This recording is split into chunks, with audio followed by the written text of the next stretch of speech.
ईशा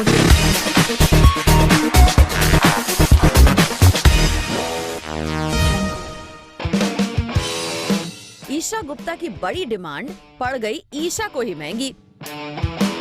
ना पूरी हुई ईशा की डिमांड और ना ही ईशा के हाथ आया ये असाइनमेंट। बादशाहों की सक्सेस के बाद शायद ईशा ने बढ़ा दी है अपनी फीस, लेकिन ये फीस इतनी ज्यादा है कि शायद इसे कोई अफोर्ड नहीं कर पाए। रिसेंटली ईशा को ऑफर हुआ एक कॉन्डम ब्रांड का एडवर्टाइजमेंट। ये वही ब्रांड है जिसे फिलहाल adult film star turned actress Sunny Leone करती हैं एंडोर्स। जब इस ब्रांड के नए फेस के लिए ईशा को ऑफर दिया गया तो उन्होंने भी इसमें अपना इंटरेस्ट शो किया और ये डील फाइनल होने ही वाली थी कि ईशा ने बदले में इतना बड़ा अमाउंट मांग लिया कि सब हो गए हैरान।